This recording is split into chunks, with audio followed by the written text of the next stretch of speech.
Assalamualaikum. I'm Dr. Mushfiqur Rahman, Associate Professor in a Medical College Hospital. Today I will deliver in short about the basic anatomy and aesthetics of rhinoplasty regarding.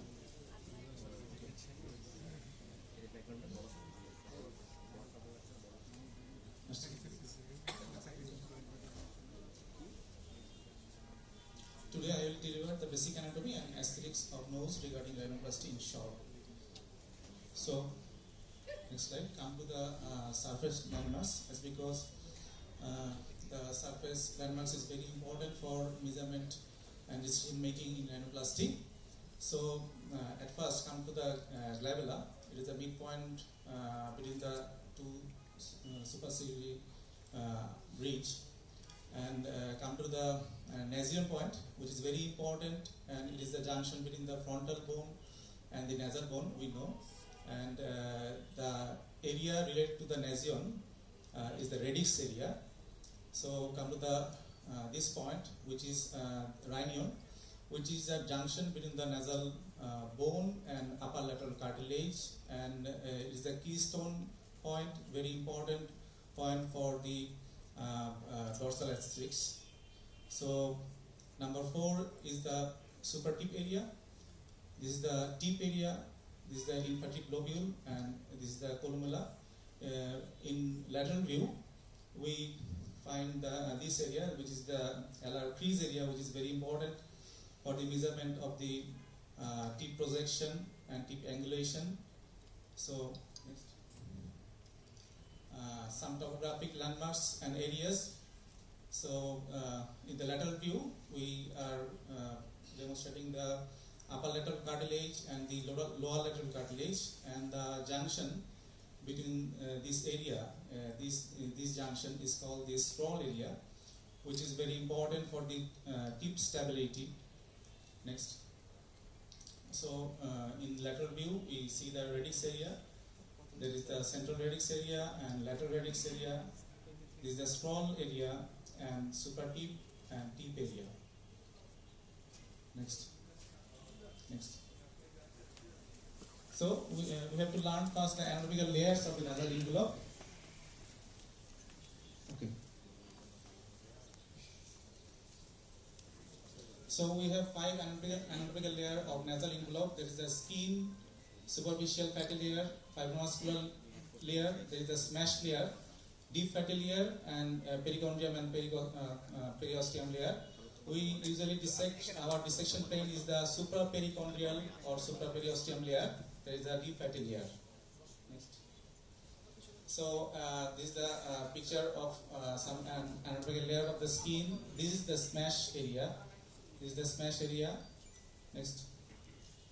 So come to the skin thickness, as because skin thickness is very important for taking decision before rhinoplasty.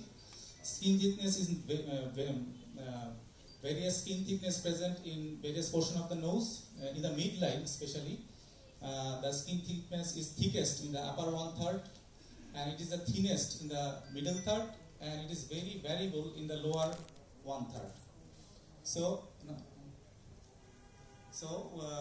we should take decision before operation in thin skin, as because minor irregularities are easily detectable in thin skin patient after rhinoplasty.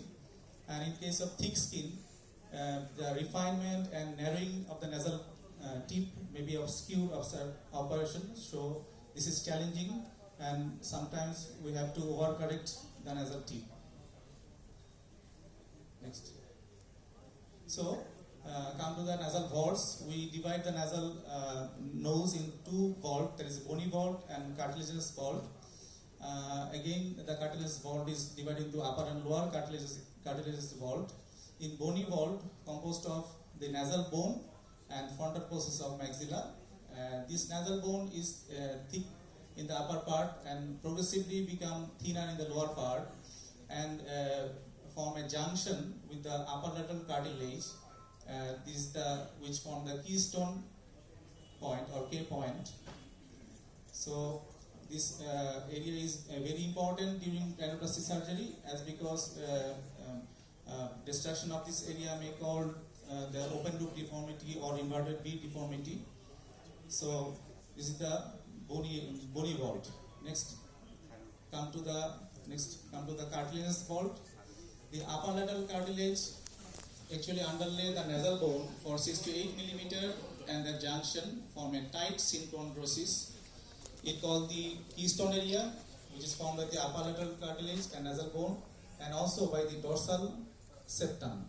And internally, it forms a T-shaped structure. It forms a T-shaped structure with the septum, upper lateral cartilage, and nasal bone. So this is the keystone area, and this area extends down to the scroll area, which is the junction between the upper and lower lateral cartilage. So we find two important areas. There is the keystone area, which is important for the stability of the dorsum, and we found a scroll area, which is important for the stability of the nasal tip. Next. So come to the lower lateral vault. Lower lateral vault comprises of medial crura, and this is the medial crura, this is the lateral crura, and this is the middle crura. So this structure is important for tip projection and maintenance of the normal nasal airway. So we will discuss later in the tip section of the lower lateral cartilage. So next. So come to the muscular system. Nasal muscle can be divided into 4 groups. That is elevator muscle, depressor muscle, compressor muscle, and minor dilator muscle. Next. Elevator muscle, they shorten the nasal length and dilate nostril, comprise of the procerus muscle and the levator labii superioris aliquot nasi muscle. Next. So this is the compressor muscle, including transverse nasalis muscle and compressor naris minor muscle, and there is a minor dilator muscle, that is the dilator naris anterior muscle. Next. Depressor muscle, which lengthen the nasal length and dilate nostril, including the dilator naris posterior muscle and depressor septi nasi muscle. Next. So come to the ligaments. There is very important ligaments for the stability of the tip. There is the intertomal ligament, contains the 2 middle crura at the cephalic junction of the infralobular segment, and then come to the intercrural ligament, contains the medial border of the alar cartilage throughout their length. Another ligament is the Pitangui ligament, which is very important. Pitangui describes a ligament originating from the undersurface of the dermis and running through the alar cartilage, which is sometimes preserved for the tip stability, and sometimes it is ligated in case of tip positioning. Next. So come to the nasal septum. We all know about nasal septum. Nasal septum is formed by both bone and cartilage. The ethmoid and vomer provide the bony support posteriorly, and the quadrangular cartilage provide the support anteriorly. So next. So it is also important for the maintenance of the nasal patency, and for functioning nose, nasal valve play an important role.